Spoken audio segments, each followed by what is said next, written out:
Custody তো এই জন্যেই, এটা তো জেল নয়, তদন্তে কোঅপারেট করতে কাউকে থানায় নিয়ে যেতেই পারেন না। তার মৃত্যু সেখানে ঘটলে স্বাভাবিক প্রিজাম্পশন পুলিশের বিরুদ্ধে যাবে। আসামিদেরকে পিটিয়ে মেরে দেওয়া হয়েছে, পক্ষাঘাতগ্রস্ত করে দেওয়া হয়েছে, আক্রান্ত করা হয়েছে। কেউ কেউ প্রতিবন্ধকতা নিয়ে বেরিয়ে থানা থেকে বেরিয়েছেন, কেউ কেউ মারা গেছেন, খুন হয়ে গেছে। এটা এক ধরনের এটা নয়, পশ্চিমবঙ্গ জুড়ে যেদিন থেকে শুভেন্দু অধিকারী মুখ্যমন্ত্রী হয়েছেন, let me place it in this fashion, যে যবে থেকে ভারতীয় জনতা পার্টির সরকার হয়েছে পুলিশি অত্যাচার বেড়েছে, কমেনি। এবং পুলিশি অত্যাচারের টার্গেট হচ্ছেন সাধারণ গরিব মানুষ, সংখ্যালঘু মানুষ, রাজনৈতিকভাবে বিরোধী মনোভাবের মানুষ, এরা প্রত্যেকে। এই ঘটনা নিন্দনীয়। এই ঘটনার বিচার বিভাগীয় তদন্ত চাই। যে কোনো পুলিশি হেফাজতে মৃত্যুর ঘটনা যদি ঘটে তাহলে তার বিচার বিভাগীয় তদন্ত করে সেই মৃত্যুর কারণ এবং তার জন্য যারা দোষী পুলিশ অফিসার তাদের শাস্তি, তার বন্দোবস্ত করতে হবে। আমি যতটা দেখলাম আজকে বোধহয় honourable chief minister visited the place, এবং উনি বোধহয় চাকরি বাকরি দেবার কথা বলেছেন। তার মানে এটা ধরতে হবে ডালমে কুচ কালা খায়। তাহলে what steps they have taken against the erring police officers যারা রেসপন্সিবল। কাস্টাডি তো এই জন্যেই, এটা তো জেল নয়, তদন্তে কোঅপারেট করতে কাউকে থানায় নিয়ে যেতেই পারেন না। তার মৃত্যু সেখানে ঘটলে স্বাভাবিক প্রিজাম্পশন পুলিশের বিরুদ্ধে যাবে। আমি নিন্দা করবো এই ধরনের ঘটনার, এবং আমি বলবো যে সচেতন হন, সতর্ক হন। পুলিশকে সতর্ক হতে হবে, পুলিশের কাজ এটা নয়। একই সঙ্গে গতকাল যে ঘটনা ঘটেছে ওটাও খুব অসভ্য বর্বর ঘটনা। একজন চিফ মিনিস্টার 15 বছরের, তিনি যাচ্ছেন কোনো জায়গায়, তার প্রোগ্রাম আইবি জানতো না। আমি ধরে নিচ্ছি মমতা ব্যানার্জি নাটক করতেই গেছে, কিন্তু যেভাবে তার গাড়িতে ওই ইটপাটকেল কাদা ছোড়া হচ্ছে, যে দৃশ্য দেখানো হচ্ছে, এটা যদি একজন প্রাক্তন চিফ মিনিস্টারের সাথে হয় তাহলে সাধারণ মানুষের নিরাপত্তা কোথায় আছে?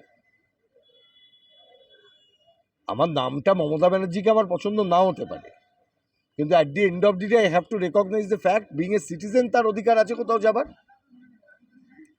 রাজ্য সরকারের এটা দায়িত্বের মধ্যে পড়ে। তাহলে আইবি কি ভ্যারান্ডা বাজছে পশ্চিমবাংলায়? ইন্টেলিজেন্স ব্যুরোর যদি কাছে এই ক্ষমতা, এই খবর যদি না থাকে, তাহলে বুঝতে হবে ইন্টেলিজেন্স ব্যুরো হ্যাজ ফেল্ড। ওর যদি নিরাপত্তা যদি এরকম জায়গায় বিঘ্নিত, আমি ওকে পছন্দ করি না, কিন্তু আমার পছন্দের উপর তো আর এইটা নির্ভর করবে না যে কে কোথায় যাবেন, কে কোথায় আক্রান্ত হবেন। যদি আমায় জিজ্ঞেস করেন আক্রমণটা ঠিক কি ভুল, আমি বলবো অবশ্যই ভুল, নিন্দনীয়, এবং এর প্রতিবাদ করতে হবে। এবং এটা যখন শুভেন্দুবাবুর গাড়িতে উপর আক্রমণ হতো তখন আমি একই কথা বলেছি। তাহলে government has failed to provide the security, এটা অ্যাডমিটেড ফ্যাক্ট। 15 বছরের মুখ্যমন্ত্রী যদি যান তাহলে আইবির কাছে খবর থাকা উচিত ছিল। ওর গাড়িতে কাদা ছোড়া অন্যায় হয়েছে, উনি কতটা অন্যায় করেছেন সেটা এখানে প্রশ্ন নয়। যত অন্যায় কেউ করে থাকুন না কেন, তার জন্য আমাদের দেশে রুল অফ ল আছে, আইন আছে, কানুন আছে। পাবলিক কখনো রুল অফ ল দায়িত্ব নিতে পারে না। তাহলে সেটা ক্যাওস হয়, সেটা অরাজকতার সৃষ্টি করে, সেটা বর্বরতার সৃষ্টি করে। এবং আজকে এটাই হচ্ছে পশ্চিমবাংলার চিত্র। ওই প্রথম দিন থেকে এই মেসেজ দেওয়া হয়েছে, কোমরে দড়ি পরে ঘুরিয়েছে, ভাবছে তৃণমূলকে ঘোরাচ্ছে, মজা লাগছে। আমি বলেছিলাম তৃণমূলকে আজকে দিচ্ছে, কালকে এটা সাধারণ মানুষের কোমরে পড়বে। এটা ফ্যাসিবাদের দড়ি। ও দড়িটা সাধারণ কোনো মানুষকে ছাড়বে না। ওরা প্রথমে একজনকে দেয়, তারপর আরেকজনকে দেবে, যে ওদেরকে অমান্য করবে তাদের। ঘটনা যেটা হালিশহর থানাতে ঘটেছে, এই ঘটনার দায় হালিশহরের এসপি, ওই থানার যে আইসি বা ওসি, পাশাপাশি সিপি, ব্যারাকপুর পুলিশ কমিশনারেটের যিনি সিপি, এবং ওই মামলার সঙ্গে যিনি আয়ও ছিলেন, ইনভেস্টিগেটিং অফিসার, তারা কখনোই সেই দায় এড়িয়ে যেতে পারে না। তার যে আইনত দায়, আইনগত দায়, নৈতিক দায়, সাংবিধানিক দায়, সেই দায় কখনো এড়িয়ে যেতে পারে না। সুতরাং এই পরিপ্রেক্ষিতে, এই ঘটনার পরিপ্রেক্ষিতে ওই থানার আইসি এবং ওসি এবং আয়ও, পাশাপাশি ব্যারাকপুর পুলিশ কমিশনারেটের সিপি, তাদেরকে পদত্যাগ করা উচিত, এবং তাদেরকে সরকারের উচিত, ডিজি বা আইজির উচিত তাদেরকে সাসপেন্ড করা। এখন জানি না সেই পুলিশ অফিসারদের বিরুদ্ধে বর্তমানে এখনো পর্যন্ত কী পদক্ষেপ নেওয়া হয়েছে, আমার জানা নেই।